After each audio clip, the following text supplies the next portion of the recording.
On peut facilement se laisser emporter lorsqu'on fait un pari avec des amis, mais rien ne vaut l'histoire drôle et courageuse de Thomas Fitzpatrick. Il prenait simplement un verre dans un bar quand son ami lui a lancé un défi audacieux et... Mais attends, commençons par le début. Pilote américain, Thomas Fitzpatrick est né en 1930 à Manhattan, New York. Il est devenu rapidement un homme d'action et d'honneur. Il a servi dans le corps des marines pendant la Seconde Guerre mondiale et a rejoint l'armée américaine pendant la guerre de Corée. Il a même reçu la médaille Purple Heart pour sa bravoure. Mais c'était un vrai casse-cou dans l'âme et en 1956, il a montré une fois de plus son courage.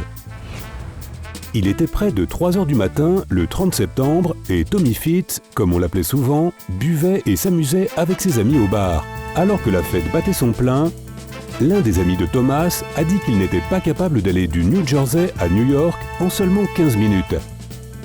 Fitzpatrick a rapidement accepté le défi et a quitté le bar sans dire un mot. Quelques minutes plus tard, les amis de Thomas ont entendu le bruit distinct d'un avion. Qu'est-ce que... Naturellement, tout le monde s'est précipité dans la rue, observant le Cessna rouge et blanc qui volait juste au-dessus du bar. Personne ne sait comment Fitzpatrick a pu faire atterrir l'avion sans détruire un seul bâtiment, mais il l'a fait.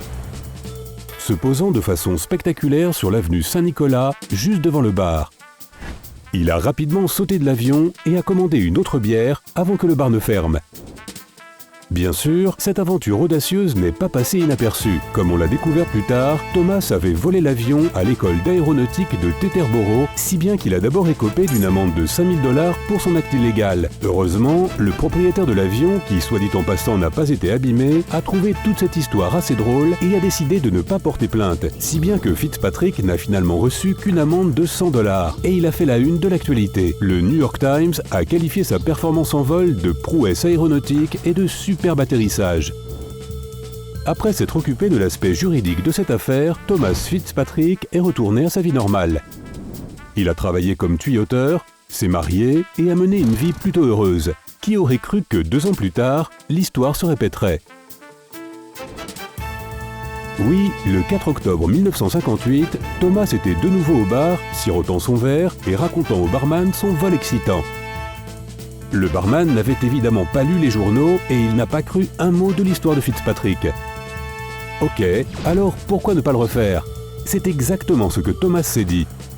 Il a volé un autre avion du même aérodrome et cette fois-ci, il a atterri au croisement de l'avenue Amsterdam et de la 187e rue, juste en face de l'université Yeshiva. Les spectateurs affirment que l'avion a heurté le sol et a rebondi de 6 mètres avant de heurter à nouveau le sol. Pourtant, personne n'a été blessé et aucun bâtiment n'a été détruit.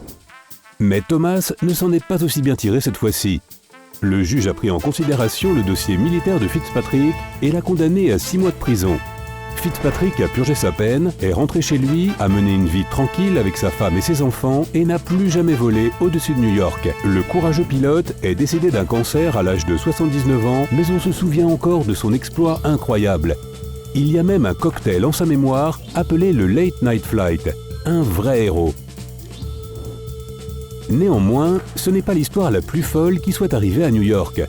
Après tout, c'est une ville au passé riche et fascinant, n'est-ce pas? Voici donc quelques-uns des événements les plus incroyables qui s'y sont produits. L'émeute des chapeaux de paille. Dans les années 20, les chapeaux de paille étaient le summum de la mode masculine, mais pas de la mode en général, seulement de la mode estivale. Ainsi, lorsque certains hommes ont continué à porter leurs chapeaux en septembre, les gens ont commencé à être très tendus à ce sujet. Quelques semaines plus tard, des gangs anti-chapeaux de paille sont nés. En gros, ils arrachaient les chapeaux de la tête des hommes.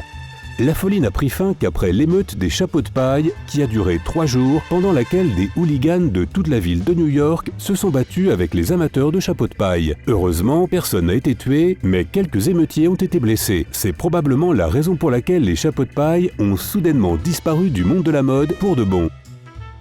Vivre le jeu vidéo. En 2013, Grand Theft Auto était l'un des jeux vidéo les plus populaires de tous les temps, si bien qu'à la sortie du Grand Theft Auto 5, tout le monde était très excité.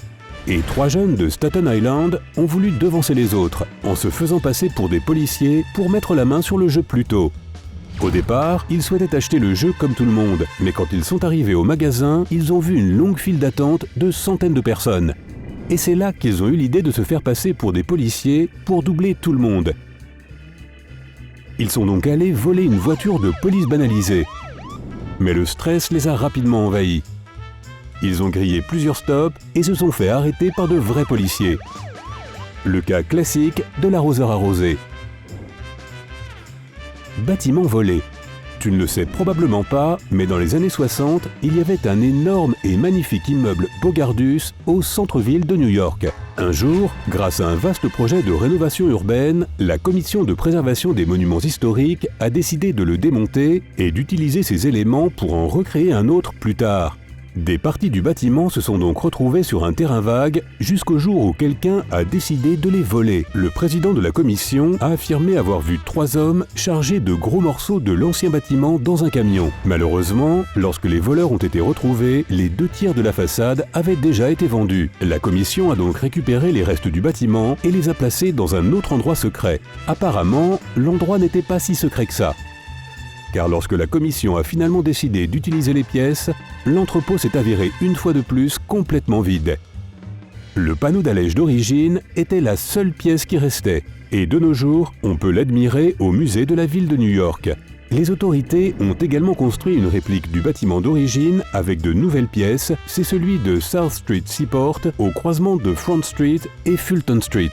Les individus qui ont volé les pièces originales n'ont jamais été arrêtés et restent encore inconnus à ce jour. La maison hantée. New York est une vieille ville. Il n'est donc pas étonnant qu'elle soit pleine de bâtiments bizarres et effrayants. Cependant, il y en a un qui te donnera plus de frissons que tout autre. Une magnifique maison de ville située au numéro 14 ouest de la 10e rue. Cet endroit est généralement considéré comme le plus hanté de la ville, avec pas moins de 22 fantômes qui y vivent. Ouh! La demeure a été construite dans les années 1850 et est rapidement devenue populaire parmi l'élite new-yorkaise. Au début, il s'agissait d'une seule résidence, mais plus tard, elle a été divisée en appartements. Et c'est là que des événements surnaturels ont commencé à se produire. Jane Bryan Bartel, l'actrice de Broadway qui vivait dans l'appartement du dernier étage, a dit qu'elle ressentait souvent la présence d'une ombre en mouvement chez elle. Elle a même appelé une médium qui lui a dit qu'elle sentait aussi la présence de 3 âmes dans la maison. Mark Twain a également vécu dans l'immeuble pendant 1 an, et même s'il n'y est pas mort, les gens ont depuis affirmé voir son fantôme dans un costume blanc arpentant les couloirs. Une mère et sa fille qui ont vécu dans l'immeuble pendant un certain temps ont même affirmé qu'il leur a dit ces mots. « Je m'appelle Clemens, c'est le vrai nom de l'auteur. Et j'ai ici des problèmes à régler. » Mais avant même qu'elles aient pu comprendre ce qui se passait, l'écrivain avait disparu. Si tu as peur des fantômes, tu sais maintenant quel endroit il faut éviter à New York. Connais-tu d'autres histoires incroyables sur New York? Partage-les dans les commentaires. Et si tu as appris quelque chose de nouveau aujourd'hui, mets un like à cette vidéo et partage-la avec tes amis. Et ne pars pas si vite, nous avons plus de 2000 vidéos sympas à te montrer. Tout ce que tu as à faire est de choisir la vidéo de gauche ou de droite, de cliquer dessus et d'en profiter. Prends la vie du côté sympa.